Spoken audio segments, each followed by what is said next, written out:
buongiorno a tutti e benvenuti a questo appuntamento di Veneto Welfare. Oggi insieme a noi abbiamo il dottor Emanuele Recchia, che è responsabile per il gruppo Unicredit di tutti gli impegni legati alle relazioni industriali e soprattutto al welfare aziendale. Buongiorno, grazie per l'invito, mi fa molto piacere essere presente oggi con tutti voi. Perfetto. Due parole per rappresentare che cosa ci interessa approfondire oggi sul tema del welfare. Veneto Welfare, come espressione dell'impegno della Regione in termini di promozione del tema del welfare e di avvio di un accreditamento dei servizi di welfare a livello sia previdenziale che sanitario che bilaterale e territoriale aziendale, Veneto Welfare ha lo scopo proprio di favorire la conoscenza al grande pubblico e agli operatori privati proprio le ragioni per cui è importante focalizzarsi su questo tema.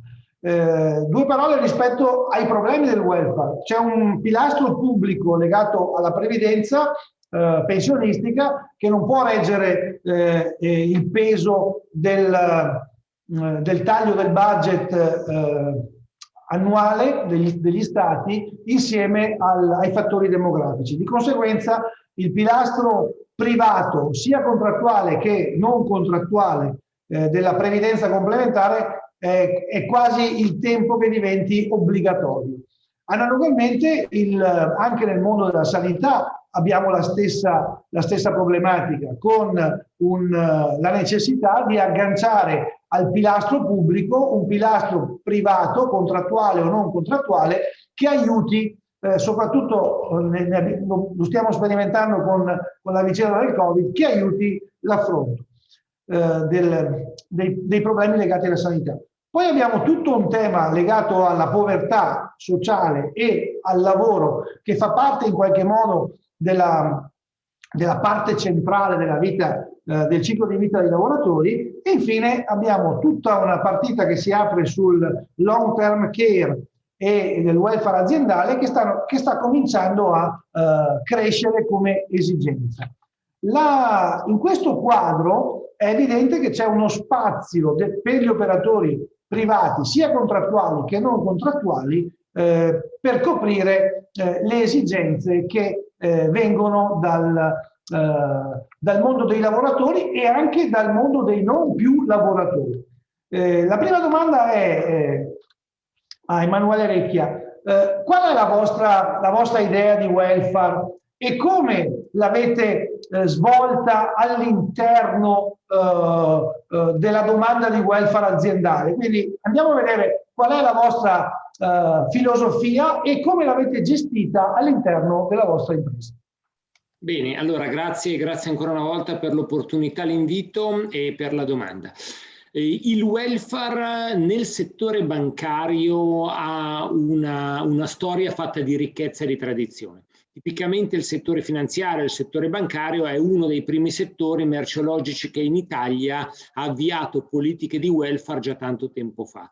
E analogamente il gruppo Unicredit ha fatto già da parecchio tempo. Tanto per darvi un'idea estremamente concreta di questo, una delle banche che è confluita nel gruppo Unicredit qualche anno fa, il Credito Italiano, costituì il primo fondo pensione per i propri dipendenti già nel 1905, quindi direi precursore di tantissimi fondi pensioni che in altri settori merceologici invece sono stati creati solo pochi anni fa. Questo è un esempio di come il settore finanziario abbia lavorato sulle politiche di welfare e ci stia lavorando da ben più di 100 anni, e non è un modo di dire, è un dato quanto mai puntuale. Le politiche di welfare hanno sempre rappresentato, e ancora di più lo rappresentano adesso, un modo per creare anche la nostra identità aziendale, il nostro modo di essere un datore di lavoro socialmente responsabile con tutti i dipendenti. E devo dire che le politiche di welfare nel settore finanziario, anche se adesso io mi concentro solo sul mio gruppo, sul gruppo Unicredit, hanno rappresentato e rappresentano una vera e propria leva gestionale e a tutti gli effetti stanno integrando quelle che sono le politiche salariali messe in campo. Il welfare è uno strumento gestionale che genera ed è dimostrato un senso di appartenenza ancora più forte e, devo dire la verità, ci aiuta ad attrarre anche i migliori talenti sul mercato e a trattenere in azienda quelli che sono i nostri migliori collaboratori. Perciò il welfare, diciamo che negli anni ha assunto delle connotazioni molto diverse e adesso è assolutamente centrale nelle politiche di tutte le grandi aziende. Io sono abituato a definire il welfare come un viaggio di non ritorno. Lo definisco di non ritorno anzitutto perché oramai, essendo presente al 100% nelle nostre realtà aziendali, è diventato patrimonio acquisito e diffuso e estremamente apprezzato da tutti i nostri dipendenti, e poi lo chiamo viaggio perché il welfare è una realtà dinamica. Una realtà dinamica perché cosa deve fare il welfare? Deve incontrare e soddisfare i bisogni di tutti noi. E dato che viviamo in un mondo che oramai cambia sempre più rapidamente, in una società in costante evoluzione, anche i nostri bisogni come cittadini in primis e come dipendenti cambiano. E perciò la stessa offerta di welfare è destinata a cambiare e a mutare negli anni, e questo è ciò che noi abbiamo fatto nel gruppo Unicredit. Dunque, è importante dire che le politiche di welfare che abbiamo strutturato, che abbiamo sviluppato in questi ultimi anni, quindi sono cambiate, stanno cambiando e cambieranno ulteriormente in linea e, io oserei dire, in totale connessione con l'evoluzione dei nostri bisogni. Perciò le politiche di welfare aziendale sono le cosiddette politiche di secondo livello. Le politiche statali e pubbliche sono le cosiddette politiche di primo livello. La cosa importante è che ci sia una complementarietà tra le politiche aziendali e le politiche pubbliche, con un'accortezza che tipicamente queste due politiche di welfare vanno a soddisfare bisogni diversi. Perciò per rispondere a questa sua prima domanda, noi abbiamo strutturato una strategia di welfare in costante evoluzione che parte dai bisogni dei nostri colleghi, di noi tutti dipendenti, e che necessariamente tocca e soddisfa bisogni che la sfera pubblica non è più in grado di toccare. Questa evoluzione peraltro si è vista proprio anche nella nostra storia aziendale, perché ho citato in apertura di risposta che il primo fondo pensione del nostro gruppo è datato 1905, ma non solo un fondo pensione venne aperto, ma altri istituti di welfare. Che cosa è cambiato nel frattempo nell'offerta di welfare del gruppo Unicredit? Che è stata per tantissimo tempo un'offerta estremamente tradizionale, che poggiava su 3 capisaldi: i fondi pensioni, le coperture sanitarie e i circoli ricreativi. Negli ultimi anni, in linea, come ho appena detto, con la velocità di cambiamento della società, dei bisogni, con l'arrivo della tecnologia nella vita di tutti noi, abbiamo dovuto necessariamente integrare questi bisogni che io chiamo un po' impropriamente primari, quindi la copertura sanitaria, l'integrazione al trattamento pensionistico e i circoli ricreativi, con nuove offerte. Quindi, nel vero senso della parola, siamo andati verso nuovi bisogni specifici, e il futuro sono certo che ci riserverà l'esigenza di soddisfare ulteriori nuovi bisogni attualmente non presenti. Per fare questo, e mi chiudo su questa prima domanda, abbiamo deciso di fare questo viaggio di non ritorno insieme a tutti i nostri colleghi, e quindi siamo partiti dall'ascolto dei loro bisogni.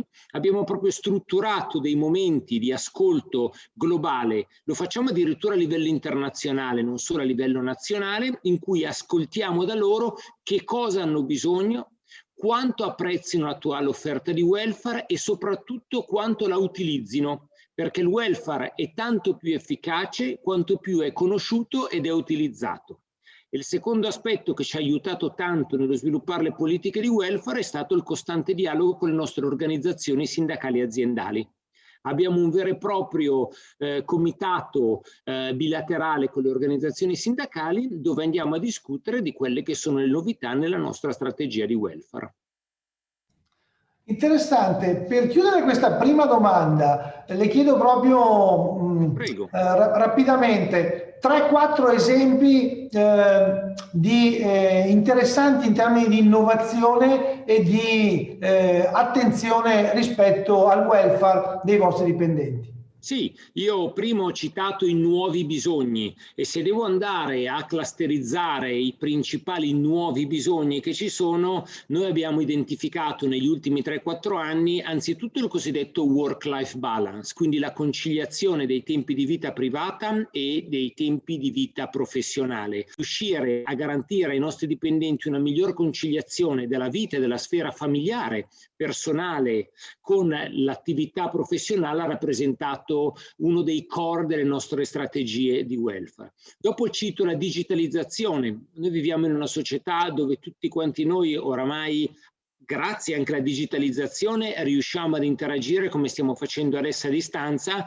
ma la digitalizzazione, che è una grande opportunità, per alcuni versi rischia di diventare troppo invasiva nella vita di tutti noi, e perciò un'altra cosa che abbiamo cercato di fare è di portare avanti iniziative che consentissero ai colleghi, mi faccia dire, di staccare e quindi di vivere la digitalizzazione, che nelle banche è molto accentuata, molto avanzata anche rispetto alla gran parte degli altri settori, però come un'opportunità e non anche come un momento invasivo della propria sfera familiare e personale. E da ultimo devo necessariamente fare un riferimento all'emergenza Covid. L'emergenza Covid ha determinato nuovi bisogni. Noi a partire da marzo dell'anno scorso ci siamo attrezzati e questi nuovi bisogni vanno, per fare degli esempi più concreti, dall'estensione del lavoro in remoto, che oramai in Italia nel gruppo Unicredit copre quasi il 70% dei dipendenti, e praticamente il 100% delle persone che lavorano nelle strutture centrali,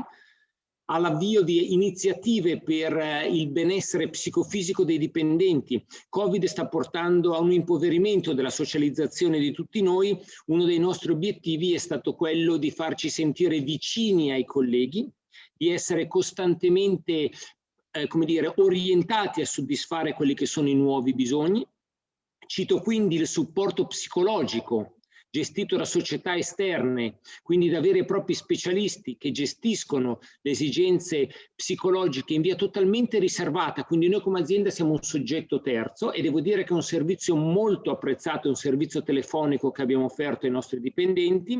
Per finire con 2 esempi che mi piace citare. Il primo è il supporto alle famiglie che hanno figli che fanno didattica a distanza. La didattica a distanza è una realtà per tutti noi, però c'è bisogno di aiutare le famiglie, e quindi le abbiamo aiutate sia dando permessi specifici, anche se il governo non ci aveva ancora pensato, che contributi per l'acquisto, attenzione, attraverso il convenzionamento di primari dealer nazionali, catene che conosciamo tutti noi dell'informatica, per aiutare le persone ad avere accesso all'acquisto di prodotti per i figli che sono in didattica a distanza. Secondo esempio che mi piace citare dei bisogni è che in questo momento il gruppo Unicredit Italia, grazie alla smart working e alla digitalizzazione, è riuscita a far lavorare in remoto il 100% del personale appartenente alle categorie protette. Quindi le persone fragili del gruppo Unicredit in questo momento in Italia sono tutte abilitate a lavorare in remoto, e questo perché per noi la digitalizzazione deve essere anche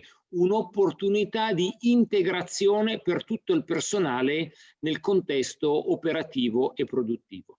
Tutto quello che io le ho citato, e questi sono alcuni degli esempi che abbiamo portato avanti, viene messo a fattor comune all'interno di una strategia globale del gruppo Unicredit, che trova il suo momento principale di confronto in quello che noi abbiamo chiamato il cosiddetto Family Board. Il Family Board è una struttura internazionale a cui partecipano rappresentanti di tutte le banche del gruppo Unicredit, in cui non solo si raccolgono i needs, i bisogni delle nostre persone, ma si stabilisce anche quali sono le priorità e la strategia da poter scaricare a terra, che poi, come l'ho detto, è anche oggetto di confronto con le organizzazioni sindacali. Molto interessante questa panoramica, e soprattutto il metodo, tenendo conto anche del dialogo permanente con la rappresentanza e con i vostri dipendenti. L'ultima domanda. E qui entriamo, diciamo, in una dimensione più di mercato del vostro prodotto, del vostro servizio. Tenuto conto che questa seconda gamba della previdenza, sia pensionistica che sanitaria, ma anche penso al welfare territoriale per la quota di impegno che spesso le fondazioni bancarie hanno all'interno di rapporti territoriali con il terzo settore, le pubbliche amministrazioni e così via. Ecco, in questo contesto di mercato, qual è la direzione che la vostra organizzazione sta prendendo in ordine proprio alle strategie di prodotto sul welfare complementare, ma anche sul welfare territoriale? Dunque, come ho già citato prima, il welfare aziendale è il cosiddetto welfare di secondo livello, rispetto al welfare pubblico che è più welfare di primo livello. La necessità è di avere una perfetta complementarietà tra queste due offerte. E qual è la grande differenza? Che il welfare pubblico necessariamente, anche per una questione di risorse, va ad attenzionare quelli che sono i bisogni primari. Il welfare aziendale invece ha un'attenzione ai nuovi bisogni, ai bisogni più specifici delle persone. Io mi spingo a dire, ma senza nessun problema, che il welfare per le aziende rappresenta una vera e propria responsabilità sociale di impresa. Cioè le aziende, soprattutto i grandi datori di lavoro come Unicredit, che tengo a far presente che è l'unica azienda sistemica italiana, hanno avviato politiche di welfare proprio con un senso di responsabilità sociale orientato a compensare e a integrare quella che è l'offerta pubblica. Quindi da questo punto di vista, a mio giudizio, la possibilità di continuare ad avere una perfetta e funzionale complementarietà tra l'offerta pubblica, che non deve mai venire meno, e l'offerta privata che va ad abbracciare e a soddisfare nuovi bisogni, consente di portare avanti un modello che è vincente per tutti noi cittadini, per tutti noi lavoratori dipendenti e quindi per tutti noi che abbiamo dei bisogni in continua e costante evoluzione, senza mai scordarci poi quelli che sono i bisogni primari, che vanno dalla salute alla sicurezza e tant'altro, che ovviamente sono sempre d'attualità. Una battuta finale: cosa chiedereste alla pubblica amministrazione che si impegna sul welfare per poter migliorare le performance di sistema? Ma io non ho da chiedere niente nello specifico, se non il fatto di riuscire a gestire questa complementarietà in maniera positiva, ovviamente dà un valore aggiunto a tutti quanti noi. Pertanto io sono dell'avviso che proprio per la specificità di alcuni bisogni la struttura pubblica non abbia risorse per riuscire ad arrivare a una soddisfazione. A questo ci arriviamo noi come aziende. La cosa importante ovviamente è che ognuno faccia la propria parte e quindi che questa complementarietà venga assicurata e garantita anche in futuro. Grazie, ringrazio ancora Emanuele Recchia, responsabile per Unicredit delle relazioni industriali e del welfare del gruppo, e rinnovo l'appuntamento a tutti gli ascoltatori con i prossimi programmi di Veneto Welfare che verranno presentati nel solito sito di Veneto Welfare. Grazie a tutti. Grazie. Arrivederci.